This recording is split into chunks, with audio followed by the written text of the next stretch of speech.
अध्यात्माच्या नावाखाली आणि अध्यात्माच्या मुखड्या आड लपलेलं काळं सत्य आहे.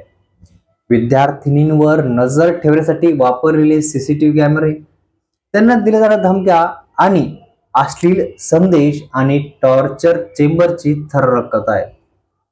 ही आहे दिल्लीतील त्या ढोंगी महाराजांची कहाणी की ज्याचं नाव आहे स्वामी चैतन्यानंद. स्वतःला आध्यात्मिक गुरु म्हणणारे स्वामी चैतन्यानंद महाराज यांच्यावर 17 विद्यार्थिनींनी गंभीर आरोप केले आहे. आरोप एवढे भयंकर आहेत की हे ऐकून सर्वांच्या मनात संतापाची लाट उसळेल. नेमकं काय घडलं होतं याचाच आढावा आपण या व्हिडिओमध्ये घेणार आहोत. त्यामुळे व्हिडिओ अगदी शेवटपर्यंत नक्की बघा आणि अजूनही तुम्ही चॅनल सबस्क्राईब केले नसेल तर चॅनल सबस्क्राईब करायला अजिबात विसरू नका. नमस्कार, मी नारायण आणि तुम्ही बघत आहात इथला विशेष भारी. झालं असं की दिल्लीतील Sharda institute of Indian management या संस्थेत शिक्षण घेणाऱ्या अनेक मुलींनी तक्रार केली आहे. संस्थेचे प्रमुख असलेले स्वामी चैतन्यानंद महाराज यांच्याकडून त्यांना अश्लील संदेश आणि अवांछित शारीरिक स्पर्श तसेच धमक्या दिल्या जात होत्या.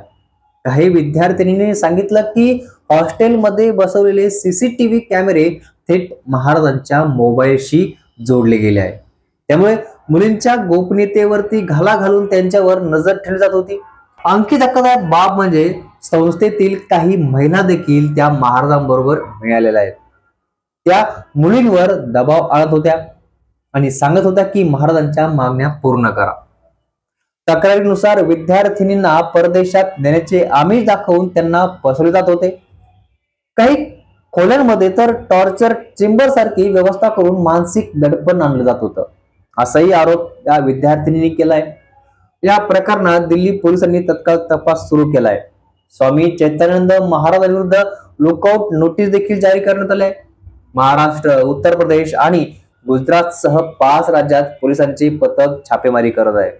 मात्र महाराज सध्या फरार असून त्यांची शेवटची हालचाल मुंबईत आढळली होती. पोलिसांना चकवा देण्यासाठी त्यांनी मोबाईल व गॅजेटचा वापर थांबवला आहे आणि वेषांतर करून ते लपून बसल्याचा संशय देखील व्यक्त केला जात आहे.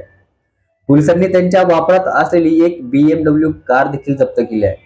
महत्वाचं म्हणजे ही पहिली वेळ नाहीये, तर 2009 आणि 2016 मध्येही अशाच स्वरूपाचे आरोप चैतन्यानंद महाराजांवर झाले होते. मात्र त्यावेळी प्रकरण दडपण्यात आलं होतं. त्यावेळी मात्र विद्यार्थिनींनी धैर्याने पुढे येत न्याय मिळवण्यासाठी त्यांनी उघडपणे आवाज उठवला आहे. स्वामी चैतन्यानंद प्रकरण अद्याप तपासाच्या टप्प्यावर आहे. दिल्ली पोलीस त्यांचा शोध घेत आहे आणि तपास वेगाने चालू आहे. न्यायालयीन सुनावण्या लवकरच होणार आहे. एवढंच नाही तर पूर्वीच्या आरोपासह हे प्रकरण आणखी गंभीर बनले आहे. समाजाने सावधगिरी ठेवणे आणि विद्यार्थिनींच्या सुरक्षतेसाठी खबरदारी घेणे अत्यंत आवश्यक आहे. मित्रांनो, तुम्हाला या प्रकरणाबद्दल नेमकं काय वाटतंय नक्की कमेंट करून सांगा आणि असेच माहितीपूर्ण व्हिडिओ बघण्यासाठी चॅनल नक्की सबस्क्राईब करा. धन्यवाद.